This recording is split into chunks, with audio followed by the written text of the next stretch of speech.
Good afternoon and welcome to the latest episode of RockCreek Insights. I'm Caroline Atkinson, RockCreek Senior Global Strategist. We're continuing our celebration of International Women's Month with a series about marshalling resources to strengthen women's economic empowerment and create new economic opportunities for women around the world. As we emerge slowly and unevenly from the COVID-19 pandemic, the challenge of financing an equitable recovery is particularly acute. Women were disproportionately affected by the pandemic. Millions left the workforce, and decades of women's employment gains here in the United States were lost. As countries prepare their strategies for living with and managing COVID, how do we rebuild? And how do we ensure equality of education, of training, of opportunity, and ultimately equality of hope? We're going to put those questions to leaders that are working to solve those challenges. Today, it is my pleasure to welcome Jess Hussain, co-CIO of the Equality Fund. The Equality Fund combines gender lens investing, government funding, and multi-sector philanthropy to unlock new capital for women's rights organizations and movements. And RockCreek is proud to serve as the OCIO for the Equality Fund's investment portfolio. Let's start with a brief description of the Equality Fund, which is such an interesting and different, I think, way to approach these issues of resourcing women's organizations. Can you tell us a bit about how the fund was founded, what your philosophy is, and the intersectional approach to marshalling resources to empower women and girls and trans people? So the story of the Equality Fund coming together is really a story of multiple partners and multi-sectors coming together to respond to the Government of Canada's call in 2018. That parties design a new model to deliver unprecedented resources to women's rights organizations and global feminist movements.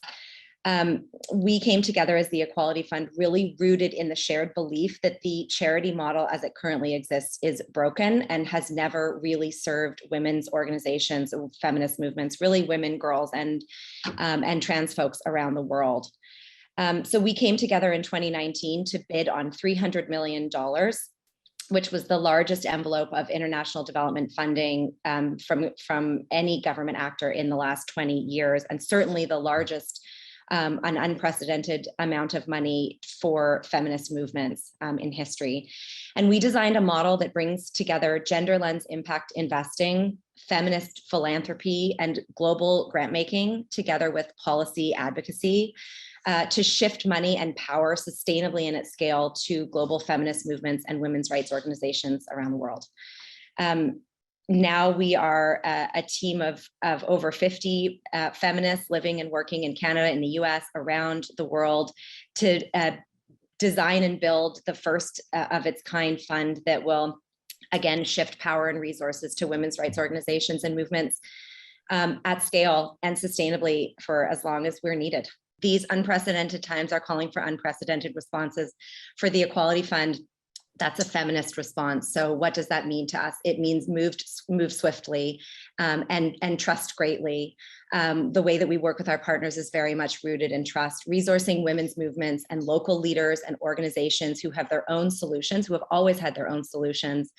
It feels like we're at this moment in time. I don't know, maybe it's just the people I'm surrounded by these days, but it feels like the world is awakening to the power of global feminist movements and how without them, we are so lost.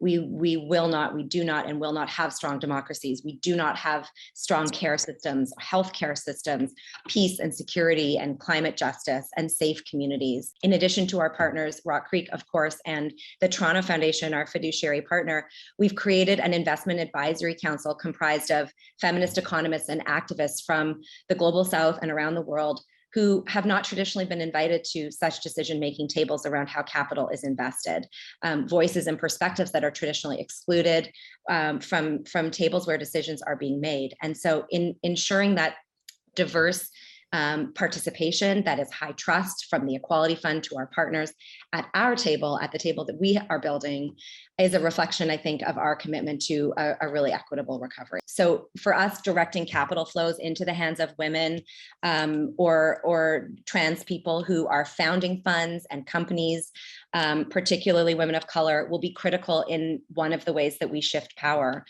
So we're actually really excited to be working with RockCreek closely to bring a new product online this year that is specifically focused on supporting enterprises working to generate gender-based outcomes. One of the things that we hear, and I'm sure you often hear, is some version of the question, well, impact investing is great for society, but would investors really want to accept lower returns? Now, there is decades of data, including some research that we at RockCreek did with the IFC, the International Finance Corporation, part of the World Bank, that demonstrates that it's not an either-or proposition. You can invest in areas that do have measurable and impactful, meaningful impact on changing, on supporting gender, supporting women and girls, supporting non-binary, and also on other goals in the ESG sort of remit. And you can do that investment and demonstrate strong returns. But that is something that is very important to get the message out. I know that your investment portfolio is 100% gender aligned. And the goal, as I understand it, is that you should make returns that can then be invested back into women-focused funds, women-focused products, businesses, and services. So perhaps you can tell us how you in the Equality Fund approach that balance between impact and returns, or around impact and returns. If there is a balance to be struck, how to strike it, and if both, if it's not either or, how do we get that message out? If it feels risky, as I said earlier, imagine how risky it is not to. So if investing in building, investing in innovation, or investing in feminist movements, or putting women at the center of your investment strategy feels risky to do, what kind of risk are we taking on if we don't?